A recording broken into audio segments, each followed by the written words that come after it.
This episode is proudly supported by Pepe Sayer Australian Cultured Butter, batch churned from single origin cream. Like any good product, you have to start off with an amazing cream.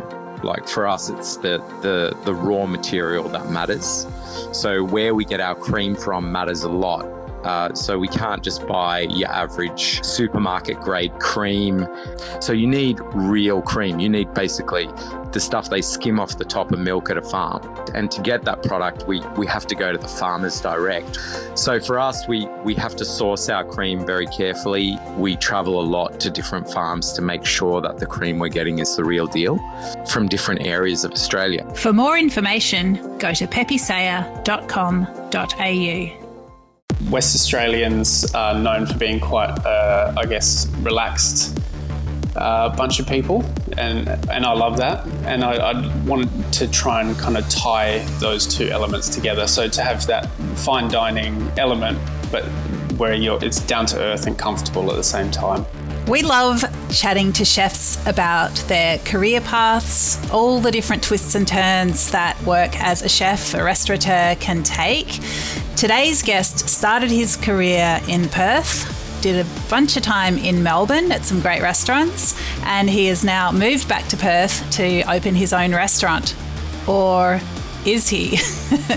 Richard Overbye, welcome to Dirty Linen. Hi, Dani. How are you? I am really good and really thrilled to be chatting to you today. I love heading over to Perth, at least in audio form. Tell us a little bit about yourself, about the start of your career and the journey it took you on. Yeah, well, so my career has kind of taken me quite a few places, which I've been very lucky with. So I started in Perth. Did my apprenticeship, and then pretty much as soon as I qualified, I ended up leaving and I went to Europe. So I worked in London and Oslo, and then after that moved back to Australia and ended up in Melbourne. And then after spending 4 years in Melbourne, so I was working at Amaru as head chef, and then after that I ended up moving back to WA during COVID, and that was kind of with the idea in mind of opening up a restaurant here. So that's kind of been the plan just at the back of my mind for quite a while. It's just kind of putting all of the necessary pieces and kind of training in place before I felt that it was necessary to do that. And then, that's where I am now, I guess.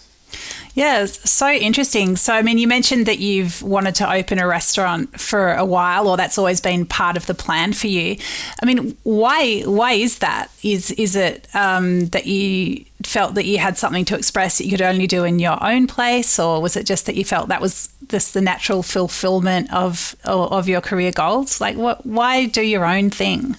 Well, I guess because over the years I've worked for a lot of businesses that are owner operated. So from one of the venues I worked at in Perth, Restaurant and Musée, that was a husband and wife run venue.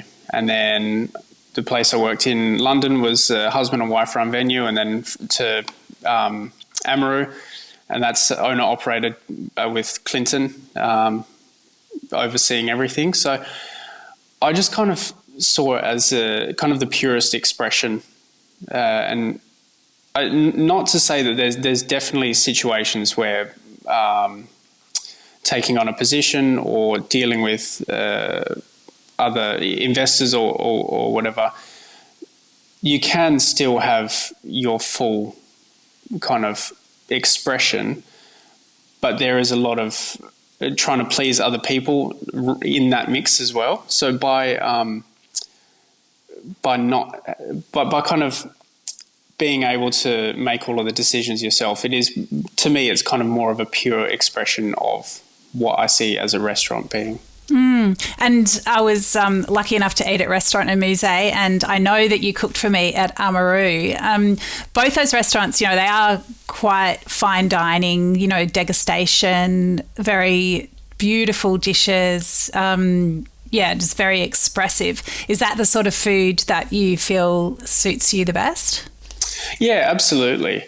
I feel there is a bit of adage that fine dining is dead or dying, and definitely I'd say the older style is much, I guess, outdated, where crisp white tablecloths and very austere dining room and everything. I feel like it's not as approachable for most people, where you can still have that same kind of level of attentiveness and kind of precision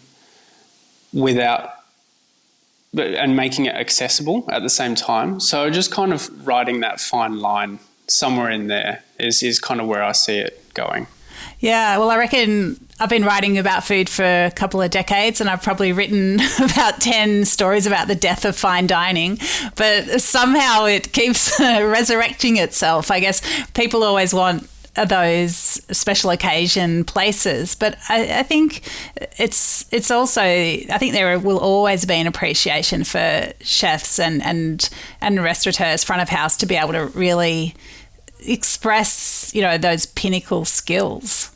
Yeah, exactly. Yeah, and I feel like a lot of different guests go there for different reasons as well. I guess some people feel like they're forced to go to an expensive restaurant because it's a birthday or an anniversary or something, and that kind of I feel like people feel like they're kind of like forced in a way to go to these places. But I mean, I'm just looking at it from a point of view as I'm just absolutely obsessed with food, and I want to try and get the most out of food and a restaurant. And I just feel like for me, that is what works best. Yeah, wow, that's so exciting. What do you think it is about food that hooked you in and has kept you interested all this time? I guess just the endless possibilities, really. And the more that I get into food, the more that I realise that I have no idea about a lot of things. And that's what's amazing about it. So, and even you might kind of become well-versed in one cuisine, for example, and then you start learning about another cuisine, and it's just a completely different way of looking at things, and just a completely different pantry. And it's just that kind of that endlessness, and the multiple kind of things that you can draw inspiration from. And you kind of, I don't know, it feels like you can never really sit still, which I really enjoy about that. Yeah, I love that too. And I think, as you say so well about, the different things, different cuisines that you can become obsessed with and rabbit holes you can go down. But don't you also reckon that you can continually find new connections between cuisines, and, the roles that flavours or textures might play in different types of food? Oh, absolutely, yeah. And it's just, I don't know. I went to Bali recently, and I'm shocking West Australia, and I'd never actually been before. Isn't it only like 5 minutes from Perth or something? Yeah, pretty much. Yeah, yeah. It's basically next door. But yeah, no, I'd never been, and I kind of made it my mission to try as much as I had never tried before, and the amount of things that I ate that I had never even thought of eating was amazing. And I'm lucky enough to not get sick, but it's and it really kind of refreshed my way of looking at food as well, which is really quite special. Yeah, that's so cool. I mean, give us a dish, take me there. Oh, well, actually, I stayed with a family while I was there, and they knew that I was a chef, so they gave me a couple of cooking lessons. And one of the dishes that they made was lawa, and lawa is a kind of a side dish made with boiled pig skin, lard, and spices, and then dressed with raw pig's blood. And it's a ceremonial dish, and they don't get sick from it, so I thought I'll give it a go. I knew it was fresh, and that was probably the most out there dish out of all of them. What did it taste like? It was more textural, I find, and that was another thing that I'm really starting to appreciate. The more that I get into cooking, is the textures in cuisine as well, and the kind of the Asian influenced textures as well, like the real kind of like bouncy, like chewy, fatty, like jellyfish kind of textures. So it was more of a dish. It was delicious, but it was a dish of a lot of different textures as well, it was very interesting, and it just kind of really opened my mind. Yeah, that's so cool. So you're in Perth. You've got this idea to open a restaurant. Tell us about that process. What are the things that are perhaps seeming challenging? What are you sure of? What do you still need to work out? Well, it's like one of those things. When I moved back, I thought I had this really clear vision and really clear picture of what I wanted here. And once again, I knew it would be a long-term project, but I wanted to just kind of get back and just try and get back into life over here and see what would work and what is different, because it is a different market to Melbourne for sure. So I kind of came over with this idea of, I thought I knew what I wanted and how to get it, and then the more that I'm here, I guess you kind of realise that you have to attack things from different angles.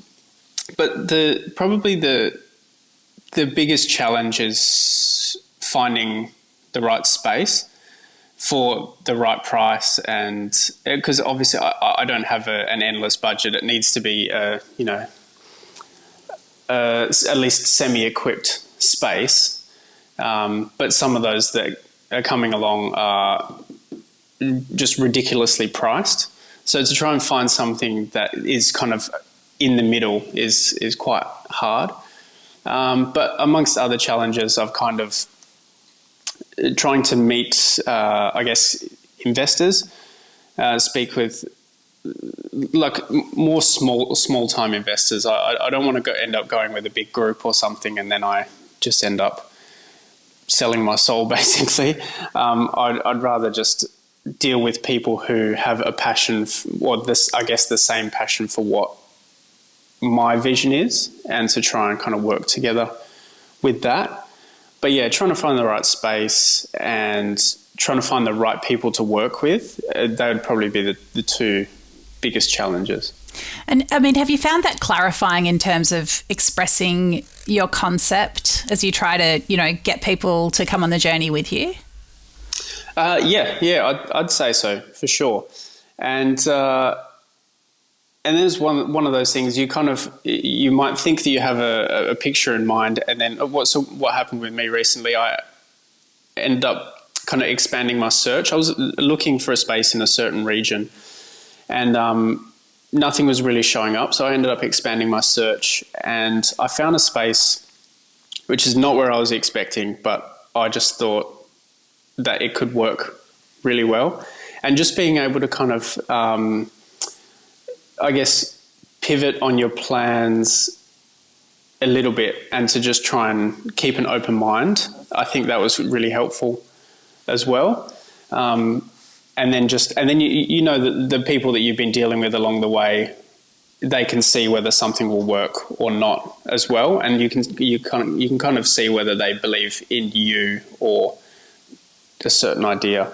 So yeah, it's been helpful in expressing my I guess view. Yeah, it's so interesting. I mean, I remember I've spoken to people in the past who've spoken about like walking into a room. It perhaps wasn't what they thought, but it somehow spoke to them and it sort of told them what it wanted to be. And it's almost like it becomes a collaboration rather than this, imposing a vision. I mean, are you nervous about getting too far off track from what you thought you wanted to do in the first place? There is definitely an element of that as well. But yeah, exactly like you said, you kind of walk into a room and you know pretty much straight away whether you think something will work there or not. and I've had a lot of the latter, unfortunately. But it's all I guess it's all a learning process as well. And then the more that you find out that you don't want, that's probably actually more helpful than the more that you find out that you do want. Yeah, I'm sure that is really clarifying. And I mean, you mentioned that things are more expensive than seems feasible. Is there a bit of a sense of, oh, come on, we'll just find the money, we'll just do it, or are you quite restrained and cautious in that way? I think it just kind of depends on the situation. I don't want to get too carried away to start off with. There was one space that I ended up having quite a few viewings at, and then I finally brought a restaurant fit out designer in to just see whether they thought that my vision could work there, and just having that extra, I guess, like professional point of view managed to kind of pretty much rein me in and say, hey, look, I don't think this would work here. And that was very helpful. So it's good to have, and that was the first time I'd met him. He's a very knowledgeable person, and I think he's a very good person to keep around. So he's got a very good point of view, and he's probably good at keeping my ideas quite grounded as well, which is good. Definitely. And I mean, clearly as a head chef, you would have done a lot of costings and budgets, but do you reckon you've got a good business head on your shoulders? I would say that I do. I do. And I guess the more that I progress through cooking, the more that I am interested in the business side of things as well. And the more that I feel like I'm drawn to it. It does interest me, and I'm very well aware. I've had so many people tell me how much harder it is and how much work it is. So that comes as no surprise to me. But I feel like I definitely have it in me. Excellent. And so, Richard, what are you doing in the meantime? I mean, you can't be spending all your time looking at venues. No. So in the meantime, I mean, so I'm working, but I'm setting up a bunch of like a dinner series. So, actually, a couple of dinner series. So one of them is a collaboration dinner series with one of my friends, Matt Satori. So he's an incredibly talented chef based in Perth, and so we do a collaboration dinner series. We've done 5 so far. So we'll take over a restaurant or a cafe on a Sunday night when they're closed, and we'll host a kind of a similar style to what I see my venue being. So a tasting menu with matched wines, and it's gained a decent amount of traction over here. There's a lot of people seem to really follow it and really enjoy it. So we've done that, and then I'm planning on doing another one under my banner, potentially my business banner, depending on how far along things are tracking on that side as well. And then a couple of guest residencies as well at a couple of different restaurants around Perth. So trying to just do a few things to keep me active, I guess, keep me kind of upskilling myself on the business side of things while I'm doing that, and then just kind of keeping my creativity or my creative juices flowing as well, because that's a big I guess a big part of it for me. And so how are you approaching the creativity? Is it WA produce that you're focusing on? Do you feel like Perth wants to eat different things? Like, how do you sort of balance out your creative urges with, I guess, a marketable menu? Well, I guess my creative urges they do go a little bit beyond just cooking. So I have taken a couple of trips down south to the south of WA to visit a few farmers and kind of build up that relationship there. I'm also really into gardening. So I'm lucky my parents have got a decent backyard that they've just let me take control of, and I grow a whole bunch of different things, just kind of random, rare ingredients, heirloom vegetables, and all different sorts of things to use for events as well. So, there'll be that's a creative side of things that you get to get your hands dirty, and you kind of plan it months beforehand and see if you can work it in with the menu, and if it does, then that's perfect. But also, sourcing a lot of WA ingredients, and just kind of what really interests me is the different, I guess, microclimates that you have here, and just seeing what works, how you have a lot of, Southeast Asian herbs and vegetables here because they grow really well, but you also have Mediterranean vegetables here because they also grow really well. So it's a kind of a bit of a mishmash of cultures and ingredients that might not exist many other places, but that really interests me and excites me. So cool. All right, so I know you've got to be flexible with your vision, but let's say you're creating your dream restaurant and I am just arriving for dinner. Can you just paint a picture for me? Like, take me in and tell me what I might be eating and what the experience will be like? Well, that's a really good question. How long have you got? I've got the whole dinner. I've got it. Exactly. Yeah.